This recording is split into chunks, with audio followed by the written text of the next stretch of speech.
Hi, I'm Lisa. Every morning, walking into my classroom and seeing those bright little faces light up, that's what I live for. Money never mattered much to me, not like it does to them. Mom raised me right. She's been a second grade teacher for 30 years and taught me that real wealth isn't about designer labels or country club memberships. She taught me to value the things that truly matter. You're really something special with these kids, Linda says, watching me help Tommy with his alphabet. Linda's been my rock since I started teaching here 3 years ago. Just doing what I love.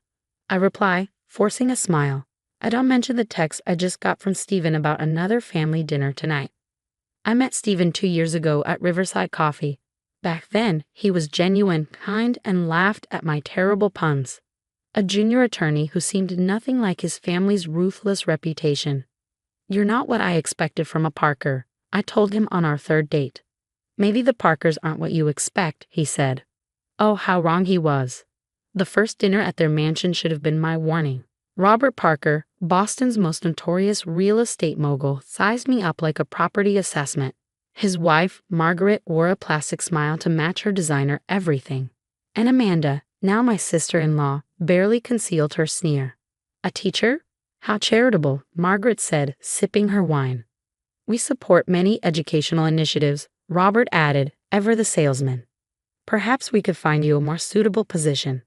I love my current position, actually, I replied, trying not to bristle as Stephen tensed beside me.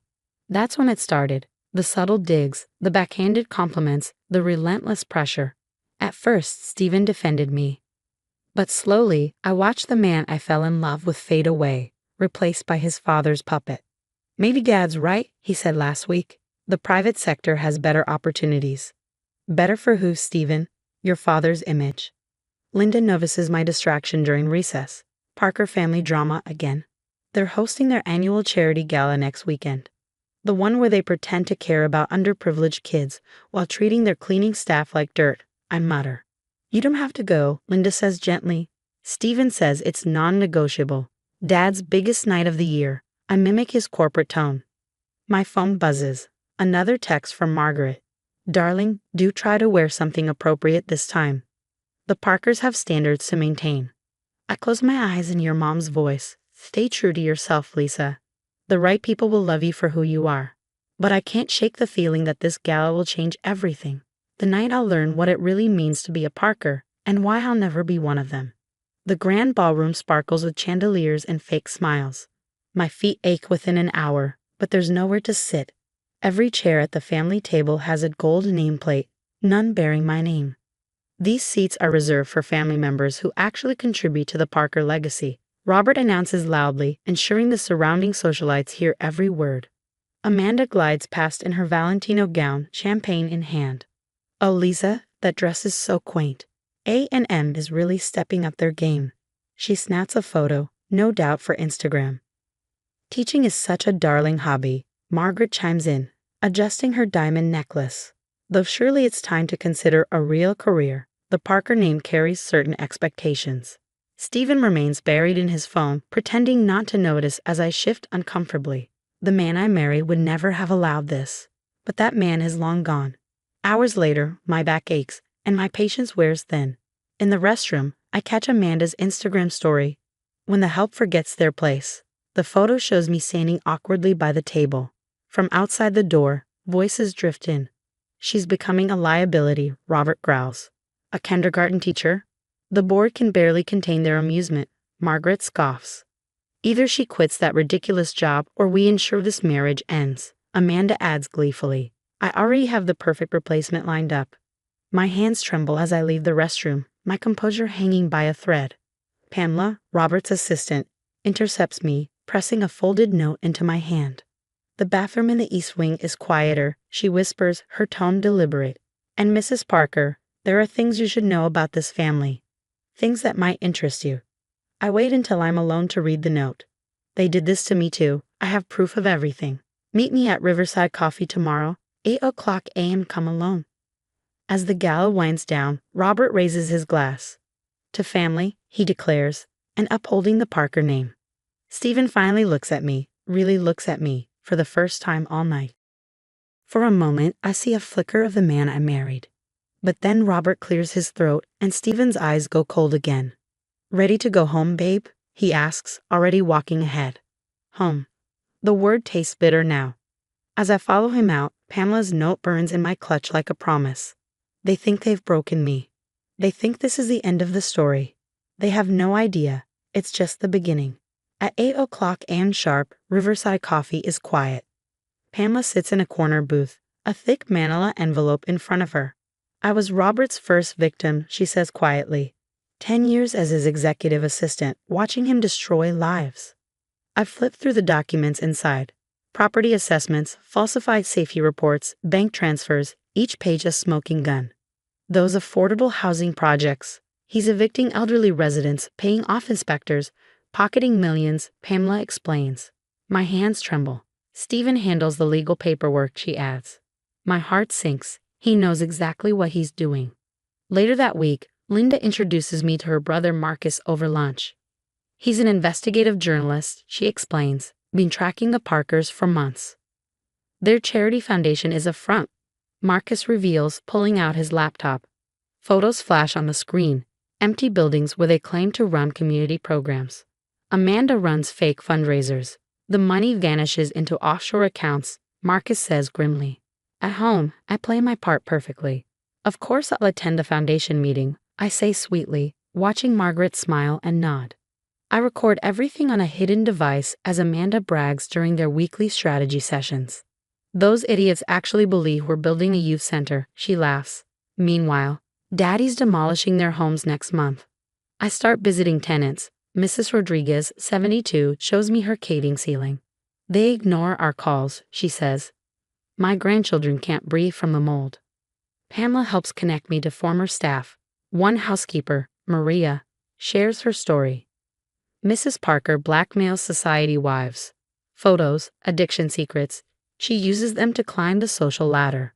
Another woman confesses, hands trembling, she threatened to expose my daughter's rehab stay unless I handed her the country club presidency. Night after night, I document everything. Photos of building violations, recordings of Parker family meetings, screenshots of Amanda's drunk texts boasting about embezzlement. The foundation audit is next week. Stephen mentions casually over dinner. Dad needs you to sign some paperwork. I sign with a smile, then make copies. Every document shows systematic fraud. Stephen's signature is on everything. Pamela sends me more damning evidence. Security footage of Robert threatening tenants, Margaret's blackmail targets coming forward, Amanda's schemes unraveling. One more week, I tell Linda during recess. I need proof of the Highland Project demolition plans.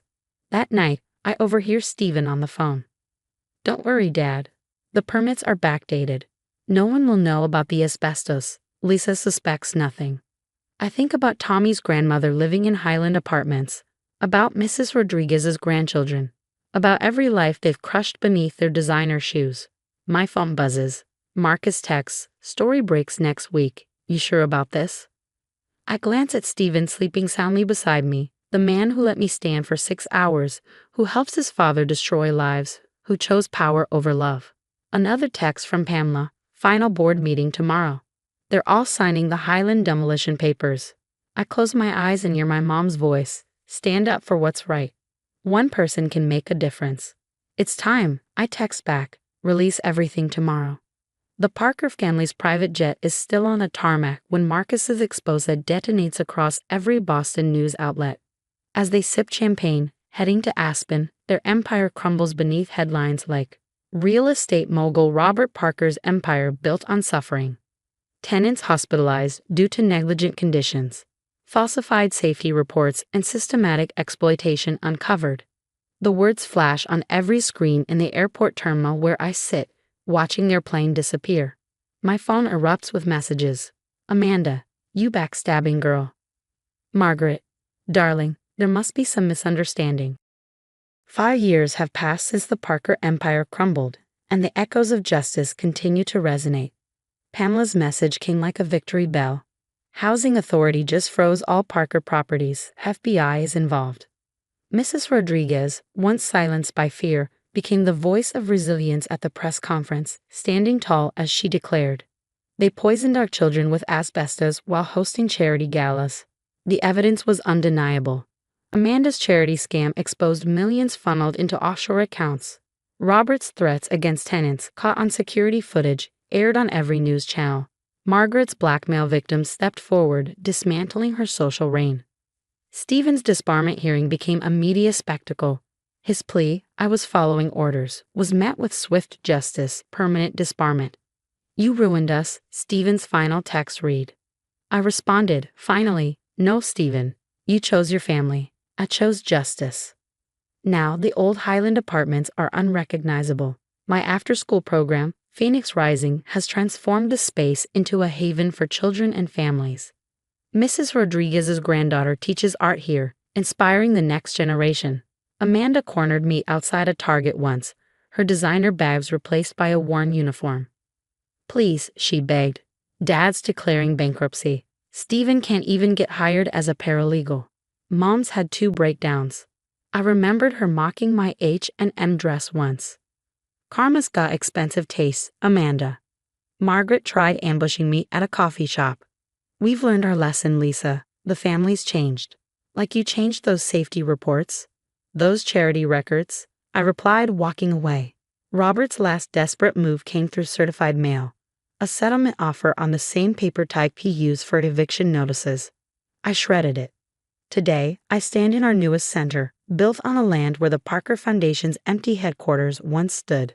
The garden blooms where Robert once envisioned luxury condos and Stephen signed fraudulent permits. "Miss Parker." Little Emma tugs my sleeve. "Can we plant more flowers in the garden?"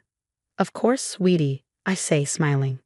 Beauty grows best in places where darkness used to live. Pamela now runs our tenant advocacy department. Marcus's Pulitzer sits beside a photo of our first graduating class. The children who once lived in fear now thrive, their laughter filling the halls where greed once cast its shadow. My phone buzzes. A Parker number. Another plea for reconciliation, another desperate attempt to rebuild their shattered reputation. I delete it. Some say revenge is best served cold. I say it's best served with justice, hope, and real change. They tried to break a kindergarten teacher. Instead, they taught me the most valuable lesson. Sometimes the smallest classroom sparks the biggest impact. And I'm still teaching, just not the lessons they expected. What would you do if you discovered your partner actively participating in schemes that destroyed innocent families? Would you expose them immediately or gather evidence methodically, like Lisa did? Share your thoughts in the comments below.